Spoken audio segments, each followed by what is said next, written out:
ಶ್ರೀಗುರುಭ್ಯೋ ನಮಃ.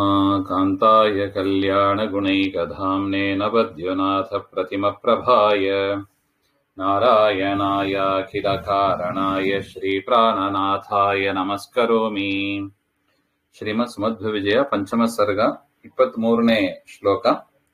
ಕದಾಚಿದೇನಂ ಪ್ರತಿಗಮ್ಯ ಸೌಮ್ಯಧೀಃ ಸಮಧ್ಯೆ ಗೇಹಾರ್ಯವರಃ ಪ್ರಸೇದಿವಾನ್ ಹೇತೋಃ ಕುತಶ್ಚಿತ್ ವಿಮನೀಕೃತೋಪ್ಯಹೋ ಗುಣಾಬ್ಧಿಲುಬ್ಧಃ ಸುಜನಃ ಪ್ರಸೀದತಿ.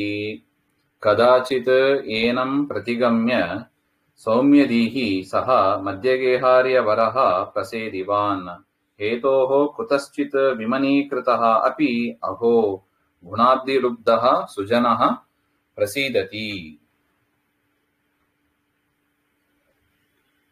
ಅಂದ್ರೆ ಹಿಂದೆ ಆಚಾರ್ಯರು ಸನ್ಯಾಸ ತೆಗೆದುಕೊಳ್ಳಬಾರದು ಅಂತ ಅವರ ತಂದೆ ಅವರ ತಾಯಿಗಳು ತುಂಬಾ ಶ್ರಮ ಪಟ್ಟಿದ್ರು.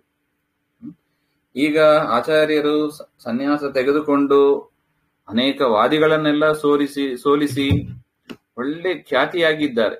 ಒಳ್ಳೆ ಪಾಪ್ಯುಲರ್ ಅಂತ ಹೇಳ್ತಾರೆ ನೋಡಿ, ಒಳ್ಳೆ ಪಾಪ್ಯುಲರ್ ಆಗಿದ್ದಾರೆ ಅವರು.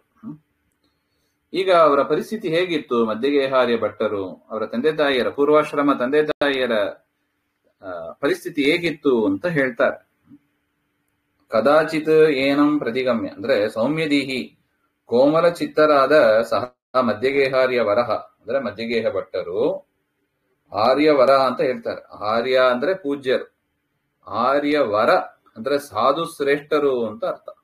ಸಾಧು ಶ್ರೇಷ್ಠರಾದ ಮಧ್ಯಗೇಹ ಭಟ್ಟರು ಪ್ರಾಕ್ ಕುತಶ್ಚಿತ್ ಏತೋಹೋ ವಿಮನೀಕೃತಃ ಅಪಿ, ಏನೋ ಒಂದು ಕಾರಣ ಮಗನನ್ನ ಸನ್ಯಾಸ ತೆಗೆದುಕೋಬಾರದು ಅಂತ ಹೇಳಿದ್ರು. ಅದರಿಂದ ಅವರಿಬ್ಬರ ಒಳಗೆ ವೈಮನಸ್ಯ ಅಂದ್ರೆ ಏನು? ಅವಿಮನಾಹ ವಿಮನಾಹ ಸಂಪದ್ಯಮಾನಃ ಕೃತಃ ವಿಮನೀಕೃತಃ ಕಲುಷೀಕೃತ ಚಿತ್ತಃ ಅಪಿ ಅಂತ ಬರೀತಾರೆ. ಮನಸ್ಸಿನಲ್ಲಿ ಕಲುಷಿತ ಇದ್ದರೂ ಕೂಡ ವಿಮನೀಕೃತಃ ಅಪಿ, ಏನೋ ಒಂದು ಕಾರಣದಿಂದ ಮನಸ್ಸಿನಲ್ಲಿ ಏನೋ ಒಂದು ಕೊಳೆ ಆಗಿತ್ತು ಅವರದು. ಆದರೂ ಕೂಡ ಕದಾಚಿತೇನಂ ಮಧ್ವಾಚಾರ್ಯಂ ಪ್ರತಿಗಮ್ಯ, ಯಾವುದೋ ಒಂದು ದಿವಸ ಮಧ್ವಾಚಾರ್ಯರನ್ನ ಬಂದು ಅವರ ಹತ್ರ ಬಂದು ಪ್ರಸೇದಿವಾನ್ ಅವರನ್ನ ನೋಡಿ ಅವರನ್ನ ಹೊಂದಿ ಪ್ರಸೇದಿವಾನ್ ಪ್ರಸನ್ನ ಚಿತ್ತ ಅಭೂತ್, ಭಾರಿ ಸಂತೋಷ ಆಯ್ತಂತೆ ಮಧ್ಯಗೇಹ ಭಟ್ಟರಿಗೆ.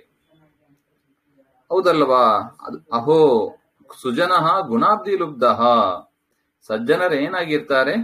ಗುಣಾಬ್ಧಿ ಲುಬ್ಧಃ ಅಂದ್ರೆ ಗುಣ ಏವ ಅಬ್ಧಿಹಿ, ಆ ಗುಣಗಳು ಎನ್ನುವ ಸಮುದ್ರ ಅಸ್ಮಿನ್ ಲುಬ್ಧಃ ಲೋಭಯುಕ್ತಃ ಗುಣಬಾಹುಲ್ಯಂ ದೃಷ್ಟ್ವಾ ತದ್ಧಾತುಂ ಅಶಕ್ತಃ ಸನ್ನಿತ್ಯರ್ಥಃ.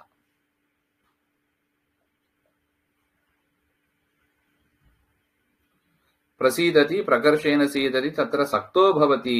ಹಾಗೆಂತ ಸಜ್ಜನರು ಏನ್ ಮಾಡ್ತಾರೆ? ಗುಣ ಸಮುದ್ರದಲ್ಲಿ ಅವರು ಮುಳುಗಿರ್ತಾರೆ ಅಷ್ಟೇ, ದೋಷಗಳನ್ನ ನೋಡೋದಿಲ್ಲ. ಗುಣಾಬ್ಧಿ ಲುಬ್ಧ, ಗುಣಗಳಲ್ಲಿ ಮುಳುಗಿ ಇರ್ತಾರೆ, ಅದರಲ್ಲೇ ಆನಂದವನ್ನು ಪಡ್ತಾರೆ, ಸಂತೋಷ ಪಡ್ತಾರೆ, ಅದರಲ್ಲೇ ಆಸಕ್ತಿ ಉಳ್ಳವರಾಗಿರ್ತಾರೆ. ಇದು ಸಜ್ಜನರ ಲಕ್ಷಣ. ಇದು ಸುಜನಃ ಪ್ರತೀಯಮಾನಂ ಅಲ್ಪದೋಷಂ ಅಗಣಯ್ಯ. ಇರುತ್ತದೆ, ದೋಷಗಳು ಇದ್ದೇ ಇರುತ್ತದೆ, ಯಾರಲ್ಲಿ ಇಲ್ಲ ಹೇಳಿ?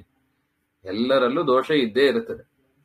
ಬ್ರಹ್ಮದೇವರು ವಾಯುದೇವರನ್ನ ಬಿಟ್ಟು, ಸರಸ್ವತಿ ಭಾರತೀಯರನ್ನು ಬಿಟ್ಟು, ಗರುಡ ಶೇಷ ರುದ್ರರಿಂದ ಶುರು ಮಾಡಿ ಎಲ್ಲರೂ ಒಂದಲ್ಲ ಒಂದು ದೋಷವನ್ನ ಮಾಡಿದವರೇ.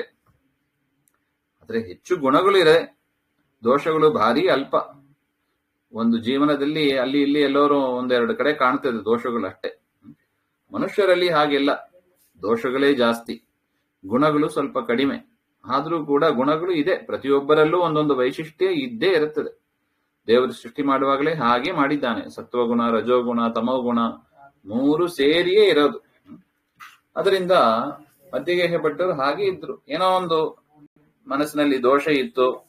ಸಜ್ಜನರಾದ್ದರಿಂದ ಅವರು ಗುಣಗಳನ್ನ ಮಾತ್ರ ಗ್ರಹಿಸ್ತಾರೆ. ತೋರ್ತಿರುವ ಅಲ್ಪ ಗುಣಗಳನ್ನ, ಅಲ್ಪ ದೋಷಗಳನ್ನ ಅವರು ಗಣನೆ ಮಾಡದೆ ಗುಣದಲ್ಲೇ ಆಸಕ್ತರಾಗಿ ಇರ್ತಾರೆ. ಸುಜನಾಗ್ರಗೇಸರಃ ಗುಣಾಬ್ಧಿಲುಬ್ಧಂ ಶ್ರೀಮಧ್ವಂ ದೃಷ್ಟ್ವ. ಸಜ್ಜನ ಶ್ರೇಷ್ಠರು, ಅದಕ್ಕೆ ಆರ್ಯ ಶ್ರೇಷ್ಠರು ಅಂತ ಹೇಳಿದ್ರು. ಆರ್ಯ ಶ್ರೇಷ್ಠರಾದ ಮಧ್ಯಗೇಹ ಭಟ್ಟರು ಮಧ್ವಾಚಾರ್ಯರ ಗುಣವನ್ನ ನೋಡಿ ದೃಷ್ಟ್ವಾ ಅನ್ಯೋಪಾಧಿಕಂ ಮನೋದೋಷಂ ವಿಹಾಯ, ಮನಸ್ಸಿನಲ್ಲಿ ಇರತಕ್ಕ ದೋಷಗಳನ್ನೆಲ್ಲ ಬಿಟ್ಟು, ನಾ ಹೇಳಿದೆ ಸನ್ಯಾಸ ತಗೋಬಾರದು ಅಂತ ಹೇಳಿ ಮತ್ತೆ ಮತ್ತೆ ಅದನ್ನೇ ಕೆಣಕ್ತಾ ಇಲ್ಲ ಅವರು, ಅದನ್ನೆಲ್ಲ ಮರೆತು ಬಿಟ್ಟು ಪ್ರಸನ್ನ ಚಿತ್ತ ಅಭೂತ್, ಪ್ರಸನ್ನ ಚಿತ್ತರಾದರು ಅಂತ ಅರ್ಥ. ಕದಾಚಿದೇನಂ ಪ್ರತಿಗಮ್ಯ ಸೌಮ್ಯಧೀಹಿ ಸಮಧ್ಯಗೇಹಾರ್ಯವರಃ ಪ್ರಸೇದಿವಾನ್ ಹೇತೋಃ ಕುತಶ್ಚಿತ್ ವಿಮನೀಕೃತೋಪ್ಯಹೋ ಗುಣಾಬ್ಧಿಲುಬ್ಧಃ ಸುಜನಃ ಪ್ರಸೀದತಿ. ಶ್ರೀಮಧ್ವಾಂತರ್ಗತ ಶ್ರೀಕೃಷ್ಣಾರ್ಪಣಮಸ್ತು.